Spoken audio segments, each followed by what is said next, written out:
Existem momentos na vida de um piloto em que tudo o que você aprendeu, toda a sua experiência e cada hora de treinamento se resumem a alguns minutos cruciais.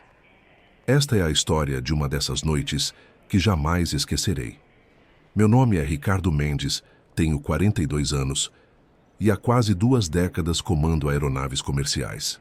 Já voei por todos os continentes, enfrentei tempestades, turbulências severas e até mesmo alguns pousos de emergência menores. Mas nada, absolutamente nada, me preparou para o que aconteceu naquela terça-feira de março, no voo AZ-447 de São Paulo para Miami. Era 23h15 quando decolamos do Aeroporto Internacional de Guarulhos. Eu estava no comando de um Airbus A330-300, uma das aeronaves mais confiáveis da aviação comercial, com meu copiloto Fernando Silva ao meu lado, um excelente profissional com quem já havia voado dezenas de vezes. Nossa tripulação estava completa. 3 comissários de bordo experientes e uma chefe de cabine que conhecia aquela rota como a palma da mão. A bordo, transportávamos 180 passageiros. Famílias voltando de férias, executivos em viagem de negócios, estudantes seguindo para intercâmbio. Pessoas comuns como eu e você, confiando suas vidas ao nosso profissionalismo. Era uma responsabilidade que eu levava muito a sério, como sempre. O voo transcorria normalmente.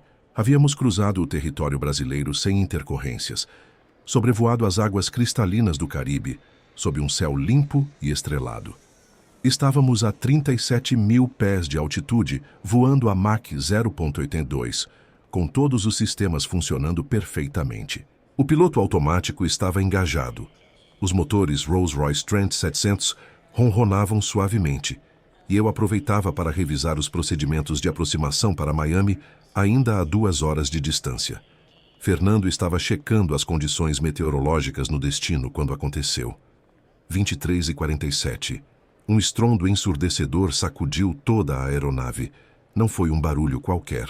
Foi o som do metal sendo despedaçado, de componentes sendo ejetados a centenas de quilômetros por hora, de uma explosão que fez o avião inteiro vibrar, como se tivéssemos sido atingidos por um raio. Por uma fração de segundo, pensei que talvez tivéssemos colidido com algo, mas a 37 mil pés de altitude, isso era impossível. Imediatamente, uma cascata de alarmes começou a soar na cabine. Luzes vermelhas piscavam em todo o painel, e o Master Warning soava incessantemente. Meu coração disparou, mas meu treinamento tomou conta. 2 décadas de experiência me fizeram reagir instintivamente. "Fernando, corta o piloto automático!" gritei, assumindo o controle manual da aeronave. O primeiro indicador que vi me gelou o sangue. ING-2 Fire. Motor 2 em chamas. Mas não era só isso. O motor direito havia literalmente explodido. Fragmentos de metal haviam danificado parte da asa. Sistemas hidráulicos estavam comprometidos. E o mais assustador, nosso indicador de combustível mostrava uma queda vertiginosa. "Mayday, Mayday, Mayday!" Fernando gritou no rádio, enquanto eu lutava para manter o controle da aeronave. "ATC Caracas, AZ-447, emergência de motor, solicitando vetores para o aeroporto mais próximo." A voz do controlador venezuelano respondeu imediatamente, profissional e calma. "AZ-447, Caracas Control, entendido Mayday. Confirme sua posição e natureza da emergência."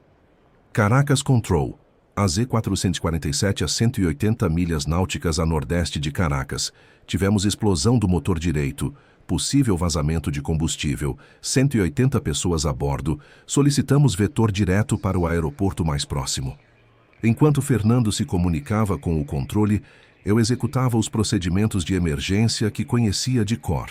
Primeiro, cortei o combustível para o motor 2 e acionei o sistema de extinção de incêndio.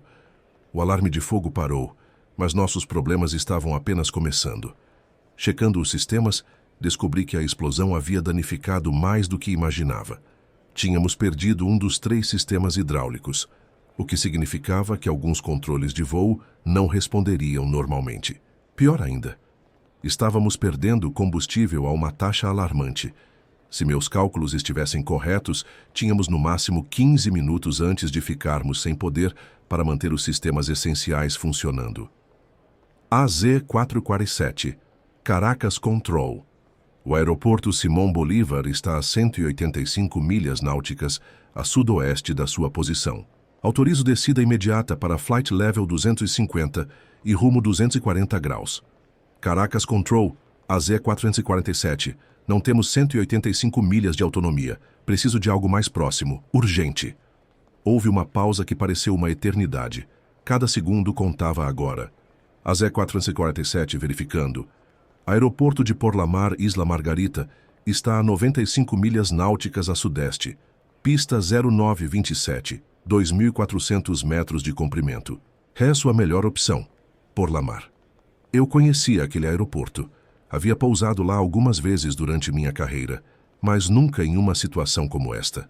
A pista era suficiente para um A330, mas seria apertado, especialmente considerando que pousaríamos com apenas um motor e sistemas comprometidos. Fernando, você conhece Porlamar?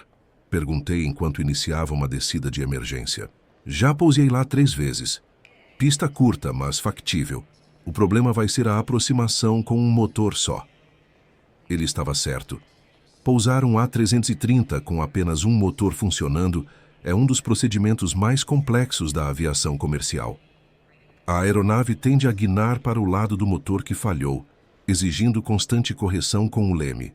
Além disso, a velocidade de aproximação seria maior, aumentando a distância necessária para parar.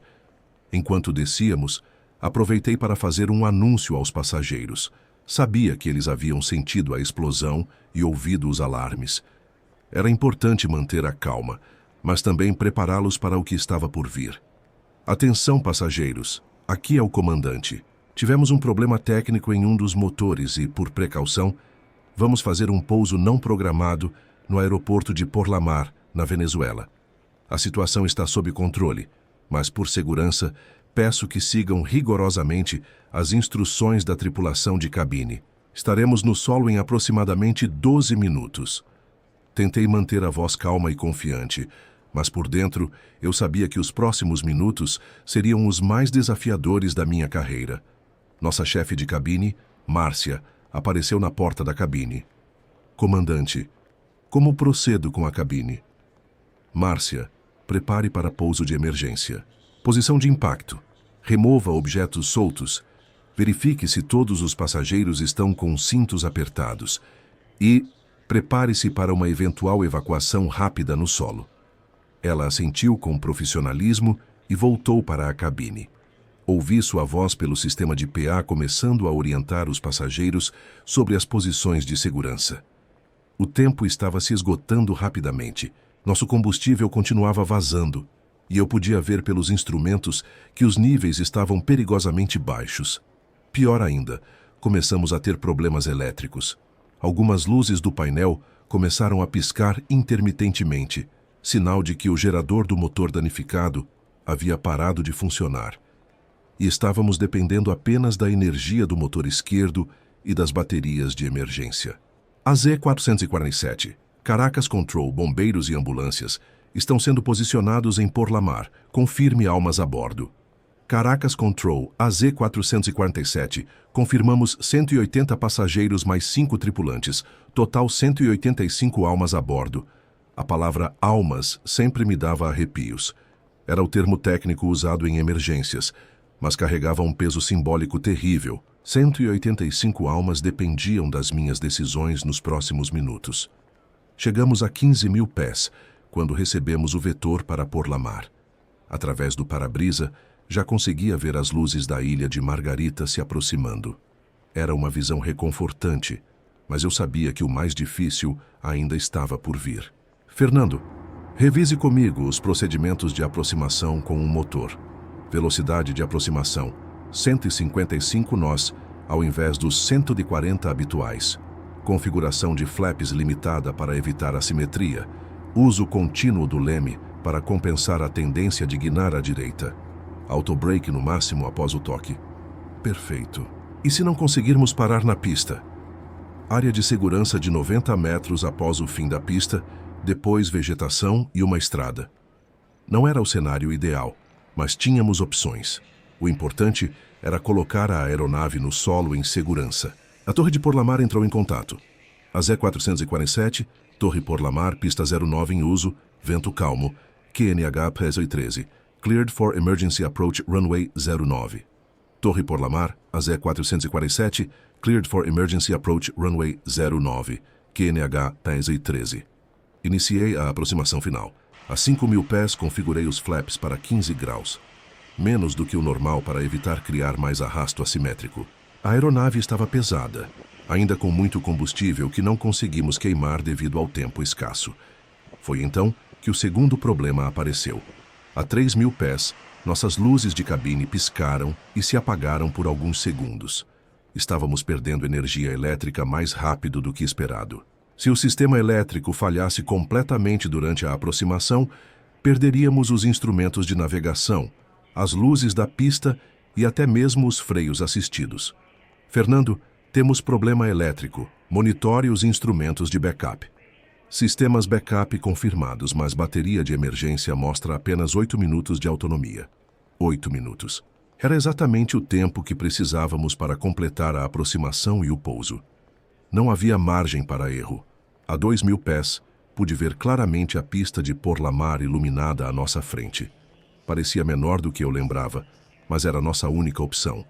As luzes dos veículos de emergência já estavam posicionadas ao longo da pista, prontas para qualquer eventualidade. A Z-447 Torre Porlamar confirme trem de pouso baixado e travado.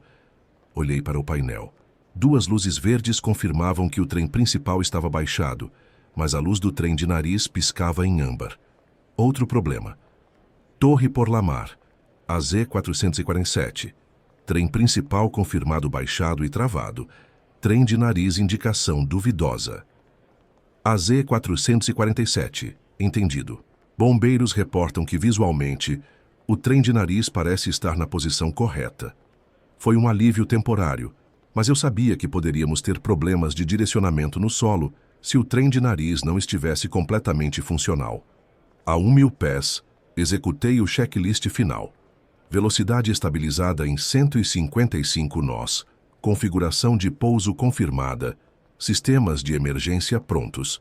Fernando estava ao meu lado, monitorando cada instrumento pronto para assumir o controle se necessário. 500 pés na rampa, ele anunciou. Era agora. Tudo dependia dos próximos 30 segundos. A aeronave estava pesada e com apenas um motor, o que tornava a aproximação mais instável. Precisei fazer constantes correções com o leme para manter o alinhamento com a pista. Minha mão esquerda controlava a alavanca de potência do motor funcionando, enquanto a direita segurava firmemente o manche. 100 pés, 50 pés, 30 pés. Cortei a potência e levantei o nariz suavemente para o arredondamento. O A330 tocou a pista com um impacto mais forte que o usual, característica de pousos com um motor só, mas estava no solo. Reverso máximo, freios máximos, gritei, acionando todos os sistemas de frenagem disponíveis. A aeronave desacelerou, mas lentamente. Através do para-brisa, via as luzes do fim da pista se aproximando rapidamente. 500 metros, 300 metros, 100 metros. Paramos a apenas 50 metros do fim da pista. Por alguns segundos, a cabine ficou em silêncio, exceto pelo som dos motores sendo cortados e dos sistemas sendo desligados.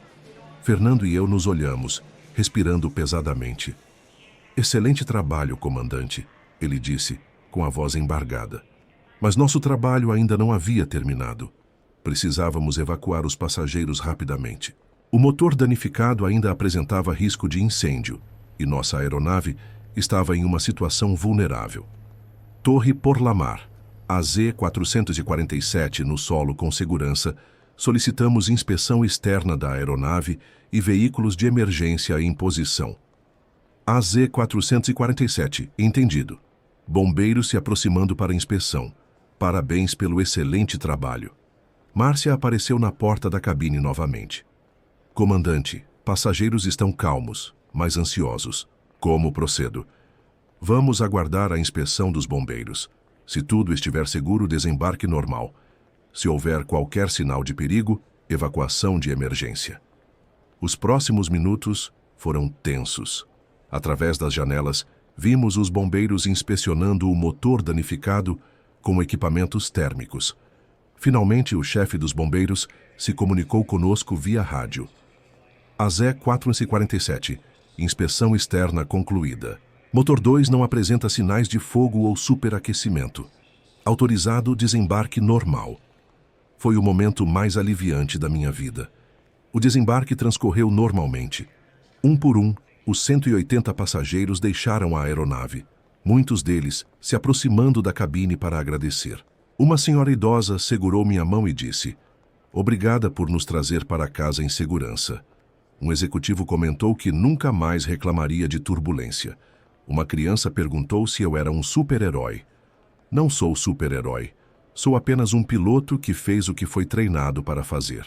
Mas naquela noite, o treinamento, a experiência e talvez um pouco de sorte se combinaram para evitar uma tragédia. A investigação posterior revelou que o motor havia sofrido uma falha catastrófica do disco da turbina, causando uma explosão que danificou sistemas hidráulicos e perfurou o tanque de combustível da asa direita. Era exatamente o tipo de emergência que praticamos no simulador, mas que esperamos nunca enfrentar na vida real. Fernando e eu passamos 3 dias em Porlamar, aguardando a chegada de uma aeronave de resgate. Durante esse tempo, tivemos várias conversas sobre o que aconteceu naquela noite. Ele me disse algo que nunca esqueci. "Comandante, em 15 minutos, você tomou decisões que salvaram 185 vidas. Isso é algo que poucas pessoas podem dizer na vida." Hoje, quase 2 anos depois, ainda voo comercialmente. Aquela experiência não me traumatizou. Pelo contrário, me deu ainda mais confiança na aviação moderna e no treinamento que recebemos. Claro que sempre que ouço o ronronar dos motores durante um voo, lembro daquela noite, mas não com medo, com gratidão. Gratidão pela tecnologia, que permitiu que uma aeronave com falha catastrófica continuasse voável. Gratidão pelo treinamento que me preparou para uma situação que esperava nunca enfrentar. Gratidão pela equipe fantástica que trabalhou comigo naquela noite. E principalmente gratidão por ter conseguido levar 180 pessoas para casa em segurança. Muitas pessoas me perguntam se eu senti medo naquela noite. A resposta honesta é: claro que senti. Qualquer pessoa normal sentiria medo em uma situação como aquela. Mas o medo não pode paralisar um piloto. O medo precisa ser canalizado para aumentar o foco, acelerar o raciocínio e intensificar a determinação. O que me deu forças para continuar foram os rostos dos passageiros que vi durante o briefing de segurança antes da decolagem. Famílias com crianças, casais de idosos, jovens cheios de sonhos. Cada um deles confiou suas vidas a mim, e eu não podia decepcionar essa confiança. A aviação comercial é hoje o meio de transporte mais seguro do mundo. Estatisticamente, você tem mais chances de ser atingido por um raio do que de se envolver em um acidente aéreo. Mas quando algo dá errado lá em cima, a 37 mil pés de altitude e a centenas de quilômetros de qualquer aeroporto, cada segundo conta, cada decisão importa, e cada membro da tripulação precisa dar o melhor de si. Naquela noite de março, tivemos nossa prova de fogo. E passamos. Não posso dizer que foi fácil. Não posso dizer que não senti o peso da responsabilidade. Mas posso dizer com certeza que faria tudo de novo, exatamente da mesma forma, para garantir que cada uma daquelas 185 pessoas chegasse em casa em segurança. Porque é isso que fazemos. Não somos heróis, não temos superpoderes. Somos profissionais treinados com equipamentos confiáveis e protocolos testados. Mas, acima de tudo, somos pessoas que levam muito a sério a responsabilidade de transportar outras pessoas pelos céus. Aqueles 15 minutos mudaram minha perspectiva sobre muitas coisas. Me fizeram valorizar ainda mais cada voo tranquilo, cada pouso suave, cada boa viagem da tripulação de cabine. Me fizeram perceber que por trás de cada voo comercial existe uma complexa rede de profissionais dedicados à segurança dos passageiros. também me fizeram refletir sobre a fragilidade e, ao mesmo tempo, a resistência da vida humana. Em questão de segundos, 185 vidas estavam em perigo. Mas também em questão de minutos, através de trabalho em equipe, treinamento e determinação, todas essas vidas foram preservadas. Se você está ouvindo esta história durante um voo, olhe pela janela. Veja a imensidão do céu, a curvatura da terra, as luzes das cidades lá embaixo. Pense no milagre que é estar voando a quase 900 km por hora, suspenso a quilômetros de altura, transportado por uma máquina incrível, operada por profissionais dedicados. A aviação não é apenas sobre tecnologia, é sobre pessoas. Pessoas que projetam aeronaves mais seguras, que as mantêm em perfeito estado, que controlam o tráfego aéreo, que servem o café a 10.000 metros de altitude e que, quando necessário, fazem o impossível para garantir que todos cheguem em casa.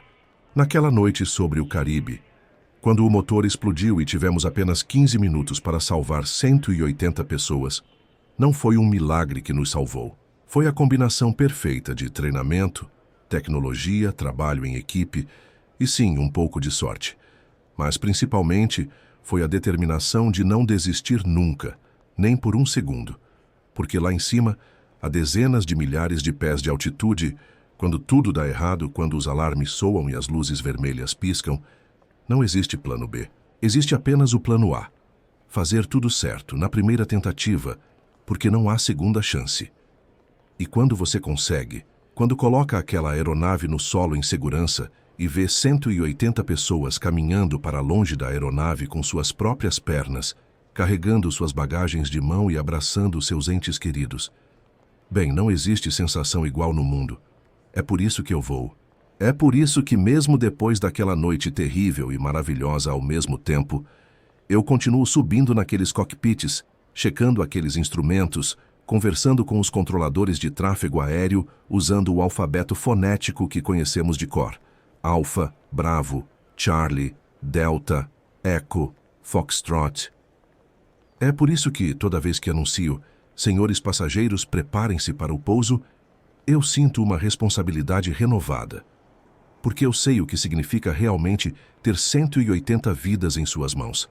Sei o peso dessa responsabilidade, mas também sei a satisfação incomparável de honrá-la.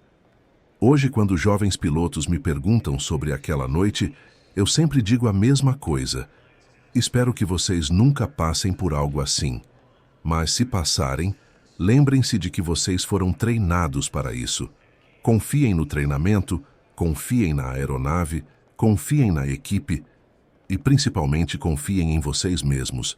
Porque, às vezes, entre a vida e a tragédia, existe apenas um piloto fazendo o que sabe fazer melhor. E 15 minutos que podem parecer uma eternidade, mas que decidem o destino de centenas de pessoas. Eu tive meus 15 minutos e, graças a Deus, todos os 180 passageiros também tiveram os seus, mas do lado seguro da história. E você sabe o que é mais incrível? No dia seguinte, alguns daqueles passageiros pegaram outros voos para continuar suas viagens, porque entenderam que o que aconteceu naquela noite não foi uma falha da aviação, mas uma prova de sua segurança. Uma prova de que, mesmo quando tudo dá errado, existem pessoas preparadas para fazer tudo dar certo. Essa é a confiança que quero que vocês tenham na aviação. E se algum dia vocês estiverem em um voo e ouvirem aqueles motores ronronando suavemente, lembrem-se de que existe alguém na cabine que levaria 15 minutos para salvar suas vidas, se necessário. Porque é isso que fazemos. É quem somos. Somos os guardiões dos céus e nossa missão é simples: levar vocês para casa em segurança, não importa o que aconteça. Se você gostou dessa história e quer ouvir mais relatos reais dos céus, inscreva-se no canal Caixa Preta e ative o sininho das notificações. Cada episódio traz uma nova história verdadeira, contada por quem viveu essas experiências únicas nas alturas. Deixe um comentário contando se você já viveu alguma situação de emergência em voo. E compartilhe este vídeo com quem você acha que deveria conhecer os bastidores da aviação. Até o próximo relato, mantenham os cintos apertados e continuem voando.